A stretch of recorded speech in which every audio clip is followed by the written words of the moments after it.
Bismillahirrahmanirrahim. Assalamualaikum warahmatullahi wabarakatuh. Anandaku siap untuk belajar hari ini? Alhamdulillah kalau sudah siap. Seperti biasa ya, kita berdoa dulu sebelum kita masuk ke materi. Mari kita berdoa sesuai dengan kepercayaan dan keyakinan masing-masing. Bismillahirrahmanirrahim. Rabbi zidni ilman warzuqni fahman. Artinya, ya Allah, tambahkanlah ilmuku dan berilah aku pemahaman yang baik. Amin. Apa kabarnya anak-anaknya, Miss? Miss harap kalian semua dalam keadaan sehat walafiat ya. Hari ini kita akan belajar tema 6, subtema 1. Ada yang tahu tema 6 kita hari ini berjudul apa? Dan juga subtema 1 judulnya apa? Iya, betul sekali. Tema 6-nya kita hari ini yaitu lingkungan yang bersih, sehat, dan asri. Untuk subtema 1-nya judulnya yaitu lingkungan rumahku. Untuk muatan pelajaran hari ini ada 2 yaitu Bahasa Indonesia dan juga PPKN. Adapun tujuan pembelajarannya Bahasa Indonesia ada 4 ya. Yang pertama, Anandaku mampu mengenal ungkapan petunjuk. Yang kedua, Anandaku mampu menyusun ungkapan petunjuk berdasarkan gambar. Yang ketiga, Anandaku dapat menyusun kata menjadi ungkapan petunjuk. Yang keempat, Anandaku mampu menanggapi ungkapan petunjuk. Untuk PPKN, tujuan pembelajarannya ada 1 ya, yaitu Anandaku mampu mengetahui aturan dalam menjaga kebersihan rumah. Untuk muatan bahasa Indonesia yang pertama yaitu ungkapan petunjuk. Mari kita mengenal ungkapan petunjuk. Ungkapan petunjuk digunakan untuk memberitahu cara melakukan sesuatu. Adapun ciri-cirinya yaitu yang pertama, disusun secara urut, menggunakan kalimat perintah halus. Ketiga, bahasanya jelas dan mudah dipahami. Coba diperhatikan percakapannya. Ada seorang anak yang bertanya kepada ibunya cara mengelap meja. Bagaimana cara mengelap meja, Bu? Pertama, basahilah lap kain dengan air. Peraslah lap kain tersebut, kemudian semprotkan sedikit cairan ke meja. Gosokkan lap kain ke meja. Nah, kalimat-kalimat yang diucapkan oleh ibu merupakan ungkapan petunjuk. Menyusun ungkapan petunjuk berdasarkan gambar. Untuk mengetahui lebih lanjut, ungkapan petunjuk kita dapat mengetahui dengan melihat gambar berikut. Contoh membersihkan kamar. Yang pertama, rapikan benda-benda yang ada di kamar. Yang kedua, bersihkan debu yang menempel menggunakan komocek atau lap basah. Yang ketiga, sapulah lantai, kemudian pel hingga bersih. Selanjutnya, mari menyusun kata menjadi ungkapan petunjuk. Sebelum kita menyusunnya, kita perhatikan dulu langkah-langkah sebagai berikut. Bacalah kata satu per satu. Yang kedua, carilah kata perintahnya. Yang ketiga, susun kata-kata selanjutnya menjadi kalimat yang benar. Yang keempat, bacalah kembali susunan kata yang telah kamu buat. Yang kelima, pastikan sudah menjadi ungkapan petunjuk yang benar. Coba diperhatikan contoh kata berikut ini. Kata pertama tangan, kata kedua makan, kata ketiga cucilah, kata keempat sebelum. Susunan yang tepat yaitu cucilah tangan sebelum makan. Coba diperhatikan contoh lain. Ada kata basah, bersihkan, kaca, dengan, lap. Susunan yang tepat yaitu bersihkan kaca dengan lap basah. Nah, Miss harap Anandaku sekarang sudah bisa menyusun kata menjadi ungkapan petunjuk. Menanggapi ungkapan petunjuk dalam percakapan, coba diperhatikan percakapan antara Fitri dan juga ibunya. Fitri, Ibu, bolehkah aku membantu Ibu mencuci piring? Ibu, tentu saja boleh, Nak. Fitri, tapi aku tidak tahu cara mencuci piring. Ibu, pertama, buanglah sisa makanan yang ada di piring.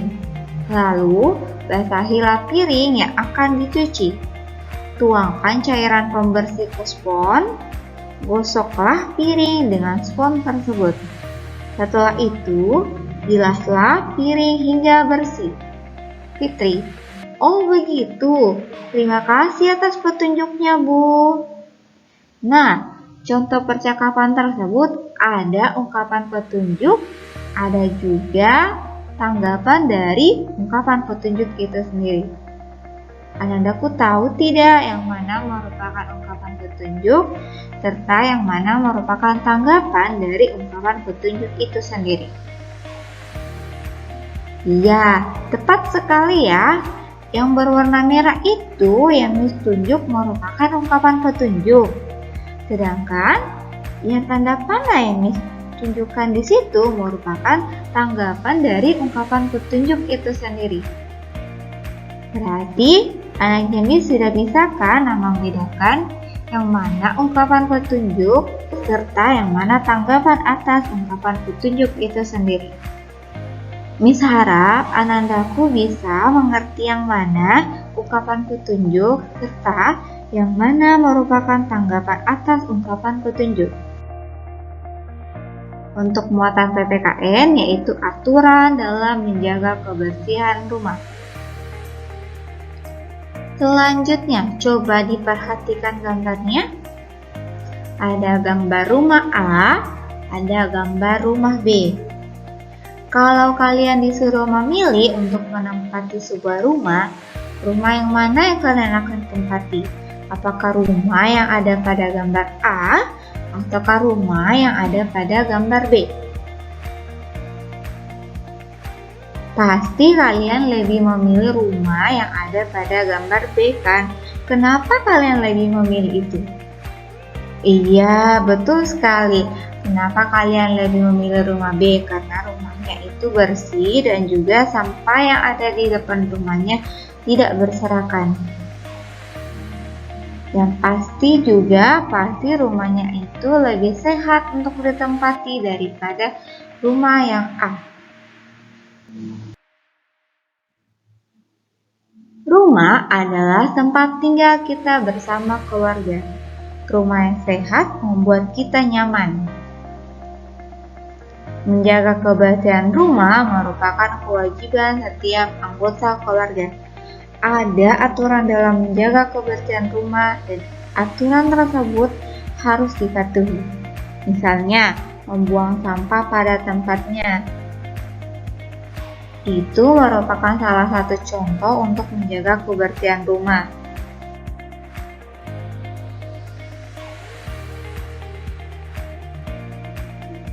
Contoh lainnya yaitu merapikan dan membersihkan tempat tidur, serta meletakkan sepatu di tempatnya.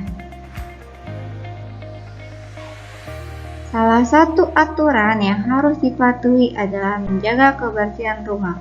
Jika tidak dipatuhi, rumah akan menjadi kotor. Rumah yang kotor menjadi sarang penyakit. Rumah yang kotor membuat kita tidak nyaman. Anandaku masih ingat gambar rumah A dan juga gambar rumah B yang Miss munculkan tadi. Benar sekali, rumah A itu merupakan rumah yang kotor. Rumahnya bisa menjadi sarang penyakit dan dapat membuat kita tidak nyaman untuk kita tinggali. Contoh perilaku menjaga kebersihan rumah. Banyak hal yang bisa dilakukan dalam menjaga kebersihan rumah. Misalnya, kasih contoh, merapikan tempat tidur. Perhatikan gambarnya. Ada juga menyapu lantai, serta ada yang merapikan mainan. Ikut aturan-aturan yang harus dipatuhi dalam menjaga kebersihan rumah. Lantai rumah harus dibersihkan dengan cara disapu dan juga dipel. Semua pajangan di rumah dibersihkan dengan menggunakan kemoceng. Merapikan mainan setelah bermain, serta kaca jendela harus dibersihkan menggunakan lap atau kemoceng. Sekian untuk pembelajaran hari ini. Miss harap Anandaku sudah bisa memahami materinya, baik itu dari muatan bahasa Indonesia maupun muatan PPKN. Untuk melatih Ananda di rumah, untuk tugas bahasa Indonesianya ada pada halaman 104, nomor 1 sampai dengan nomor 5. Silakan menyusun kata-kata tersebut menjadi ungkapan petunjuk yang benar. Kemudian, tugasnya di halaman 113. Silahkan diurutkan dulu gambarnya, kemudian dibuatkan ungkapan petunjuk yang sesuai dengan gambarnya. Untuk muatan PPKN, tugasnya ada 2, yaitu buku pena halaman 102 hingga 103, nomor 1 sampai nomor 3, serta tugas video. Videonya yaitu silakan menceritakan tentang kegiatan apa saja yang biasa kalian lakukan dalam menjaga kebersihan di rumah. Cukup sekian untuk pembelajaran hari ini. Tetap semangat dan jaga kesehatan. Miss akhiri, wabillahi wal taufiq hidayah. Wassalamualaikum warahmatullahi wabarakatuh. Dan sampai jumpa di video selanjutnya.